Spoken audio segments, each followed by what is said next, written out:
Vítejte na kanále Politika srozumitelně. Rozhovory, analýzy a to nejdůležitější ze světa politiky podrobně a srozumitelně pro každého. Se mnou odstartuje kandidát do Evropského parlamentu, asistent europoslance Jana Farského a předseda odborné komise Evropské unie a zahraničí u Starostů a nezávislých Adam Trunečka. Adame, ahoj. Ahoj, děkuji za pozvání. Já děkuji, že jsi ho přijal a celou dobu jsme teďka všichni pozorovali volby ve Spojených státech, které ovlivní celý svět. Podle tebe, už víme jeho vítěze, myslíš si, že by právě výsledek těchto voleb mohl nějak změnit závazky Spojených států v organizacích, jako je NATO nebo OSN, a ovlivnit evropskou bezpečnost, potažmo tedy vztahy mezi Evropskou unií a Spojenými státy? Určitě, a Trump je ohledně toho hodně explicitní a na těch jeho prohlášeních i po volbách vidíme, že ta jeho politika se nebude oproti těm slibům ve volbách moc měnit. Už vlastně řekl, že má připravený odstup od Pařížské dohody, od které odstoupil už právě, když se stal prezidentem poprvé před 8 lety. Zároveň už představuje, nebo řekněme, mluví se o nějakém jeho v úvozovkách mírovém plánu pro Ukrajinu, který pro Ukrajinu není zrovna výhodný a je daleko od toho, co si představuje třeba prezident Zelenský.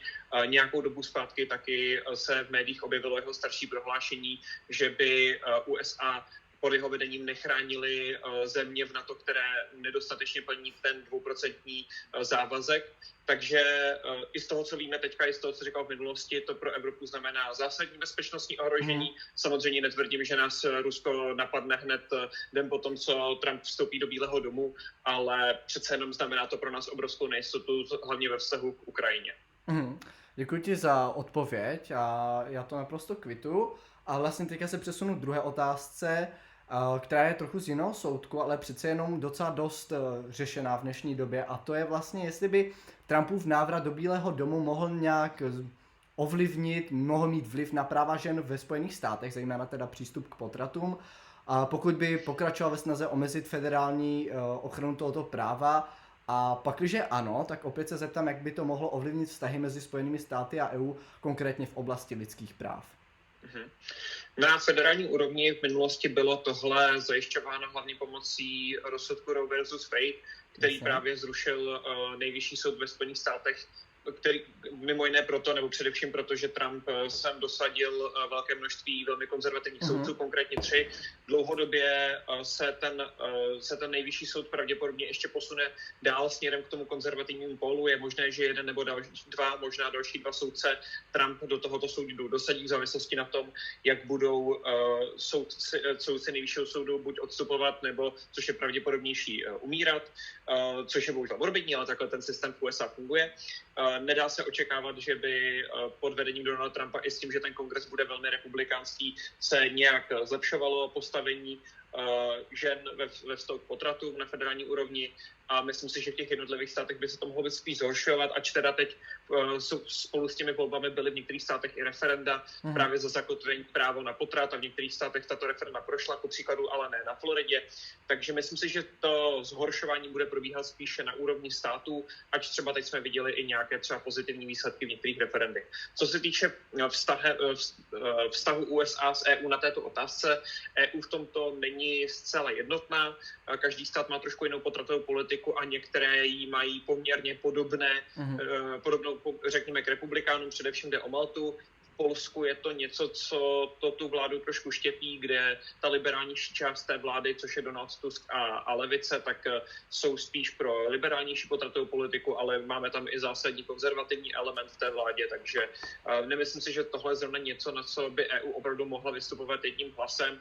Mohlo by to zároveň tu Evropu i nějakým způsobem štěpit, takže nemyslím si, že tohle tu politiku nějak ovlivní, a hlavně EU tady hraje z pozice slabšího, takže ani nemůže vlastně mít tady nějakou silnou pozici vůči USA. Jasně, díky za tvou odpověď.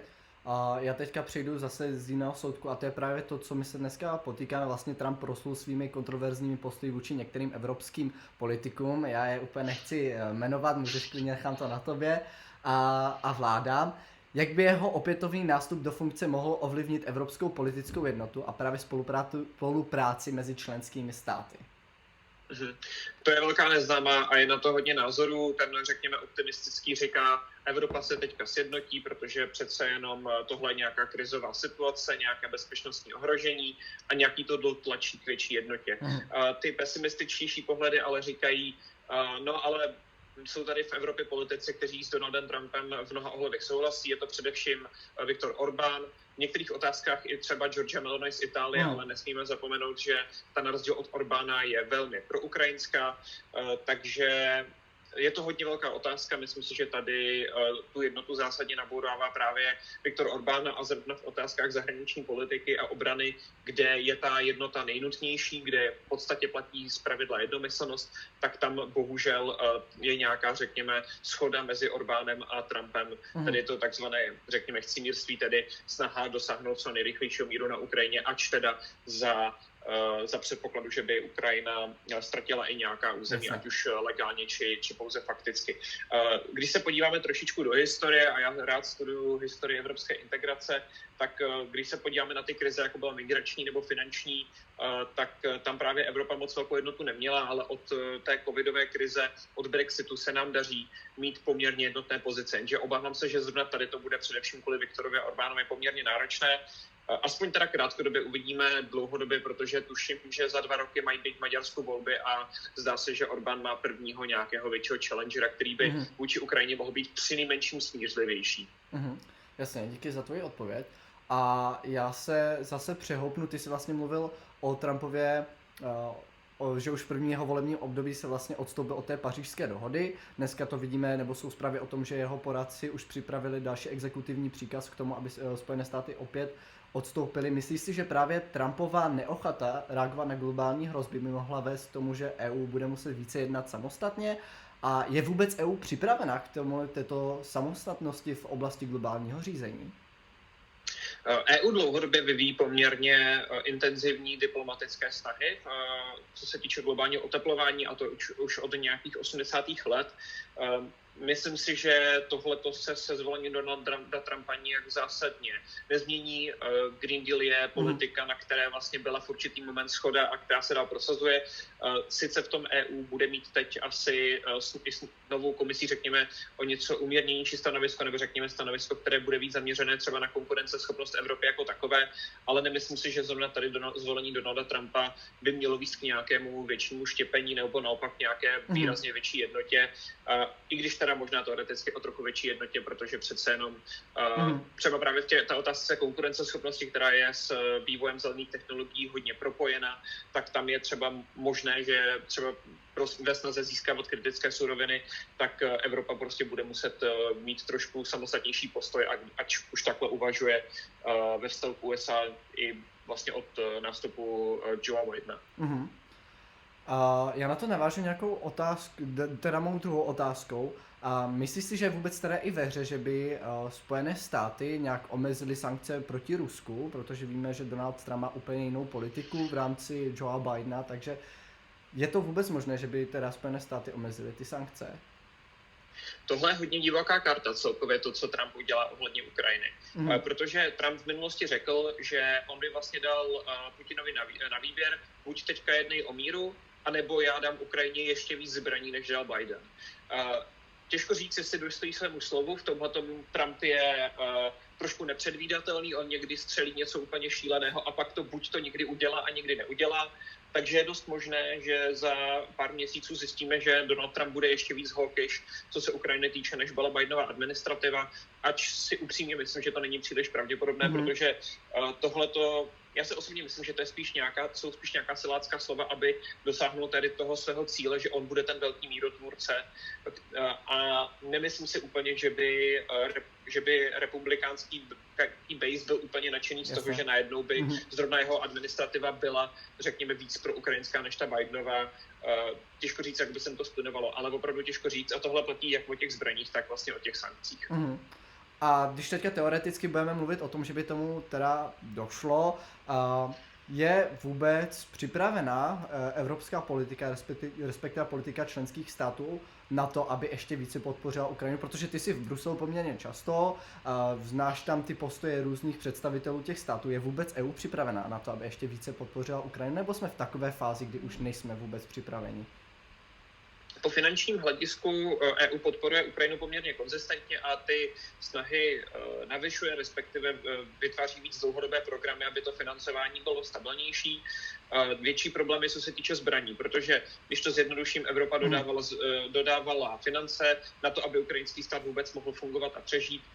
Spojené státy dodávaly zbraně. Evropa zbraně zkrátka nemá a vlastně i podle Trumpových poradců, a těžko říct, jak moc jim v tom věřit, ale i podle Trumpových poradců Spojené státy nemají těch zbraní dostatečně, protože dodávají zároveň Izraeli, dodávají zároveň Ukrajině a zároveň potřebují mít nějaký stockpile na to, aby byli případně schopní konfliktu kolem Tajvanu s Čínou, respektive deterence tohoto konfliktu. Takže těžko říct.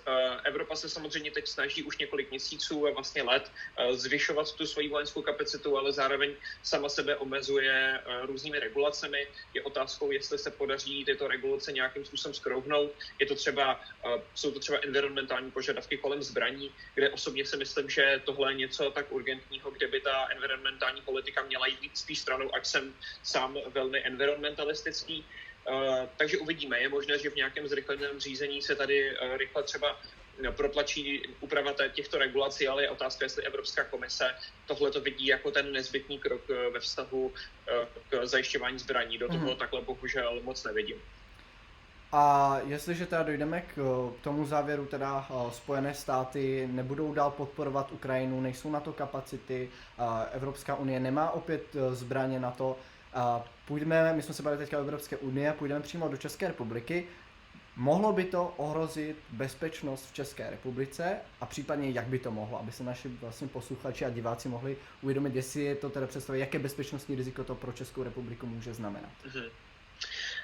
Krátkodobě zatím ne, přece jenom Rusko je stále daleko, ale v momentě, kdyby třeba prošel právě mírový plán zhruba v tom ohledu, jak ho plánuje Donald Trump, tedy nějaká demilitarizovaná zóna mezi Ruskem okupovaném území na Ukrajině a samotnou Ukrajinou, kde by teda měli být případně evropští mírotvůrci, ale pokud by tam třeba nebyli nebo byli v nedostatečné kapacitě, tak v ten moment to vlastně znamená to, že Rusko se dostává blíž k evropské hranici a třeba opět najde nějakou skulinu, kde bude moct vlastně na Ukrajinu zaútočit a získat ještě větší čas jeho území. V ten moment by to samozřejmě bylo velmi zásadní bezpečnostní ohrožení Evropy.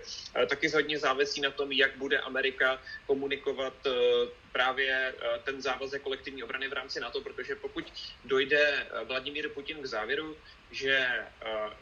že Spojené státy by Evropu nebránily, tak v ten moment lze očekávat, že by minimálně zvažoval třeba útok směrem k Suvanskému koridoru, směrem k pobaltským státům, aby opět rozšířil to svoje území. Ale tady už jsme opravdu hodně v dlouhodobém horizontu, taky závisí na jednotě Evropy, protože nesmíme zapomínat, že nejen NATO, ale i Evropská unie má závazek kolektivní obrany.